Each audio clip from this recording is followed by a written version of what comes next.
हाय, hello, नमस्कार. मी पूजा. माझ्या आणखी एका व्लॉगमध्ये तुम्हा सगळ्यांचं स्वागत.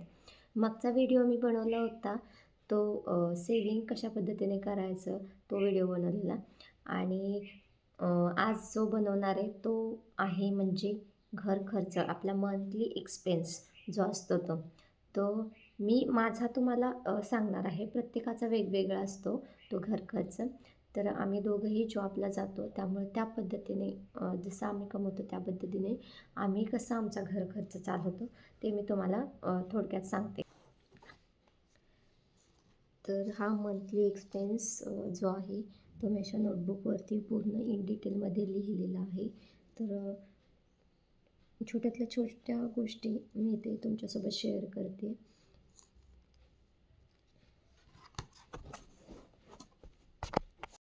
तर मंथली एक्सपेन्स हा असा मी नोटबुकवरती सगळं लिहून घेतलेलं आहे. तर वन बाय वन मी तुम्हाला एक्सप्लेन करते. तर फर्स्टमध्ये आहे रेंट. तर रेंट आहे 4,500 जे की सिंगल रूम आहे आमची. आणि सिंगल रूमचं आमचं जे लाईट बिल प्लस पाणी बिल पकडून जे टोटल सगळं जातं ते आहे 4,500. देन आहे किराणा जो 4,000 आम्हाला जातो. आम्ही तिघंच जण असल्यामुळं आम्ही नवरा बायको आणि आमची छोटी 1 वर्षाची पोरगी तिघंच जण असल्यामुळे 4,000चा किराणा आम्हाला खूप होतो. त्यानंतर गॅस सिलेंडरसाठी मी ₹1,000 काढते साईडला. आणि परत दूध पिशवीसाठी फक्त ₹200 काढते, कारण की मनू पण अजून दूध बाहेरचं पीत नाही. म्हणजे तिला आवडतच नाही की काय, पण ती म्हणजे तोंडामध्ये घेतच नाही ते दूध, पितच नाही ती. मग त्यामुळं आणि दुधाचा जास्त आमचा खर्च होतच नाही. आणि आम्ही दोघं पण दुधाचा चहा घेत नाही, आम्ही ब्लॅक टीच पितो. त्यामुळं फक्त पाहुणे वगैरे आले तर त्यासाठी आम्हाला दूध आणावं लागतं. मग त्याचा खर्च मी असं ₹200 साईडला काढते. त्यानंतर महिन्याचा भाजीपाला जो की ₹2,000 मी साईडला काढते.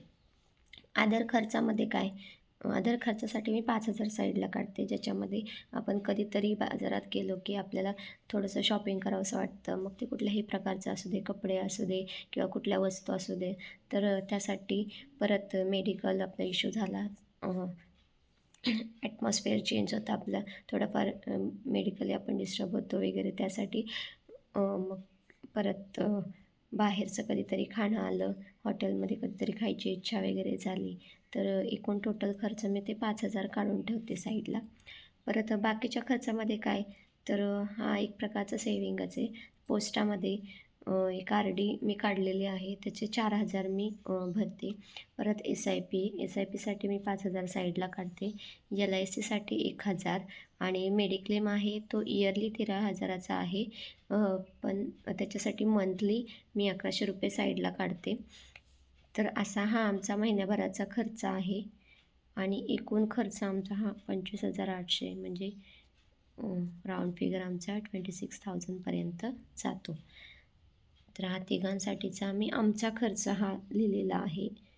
बाकीच्यांच्या रिक्वायरमेंटनुसार, बाकीच्यांच्या पेमेंटनुसार प्रत्येकाचा खर्च वेगवेगळा असू शकतो.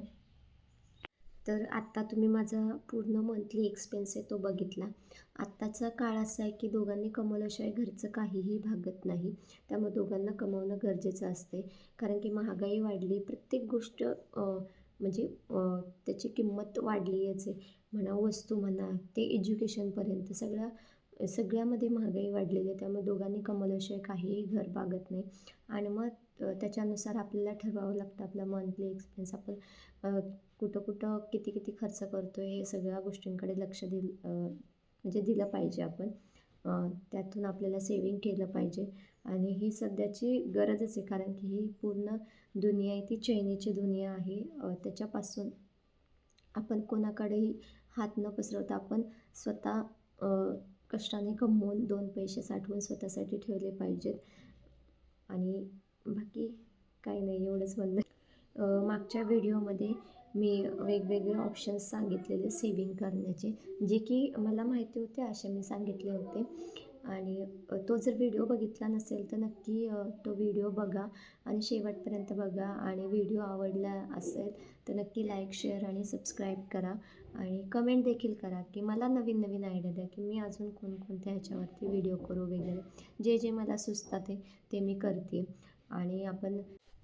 आणि हा देखील व्हिडिओ जर आवडला असेल तर नक्की लाईक करा, शेअर करा, सबस्क्राईब करा आणि कमेंट करायला अजिबात विसरू नका.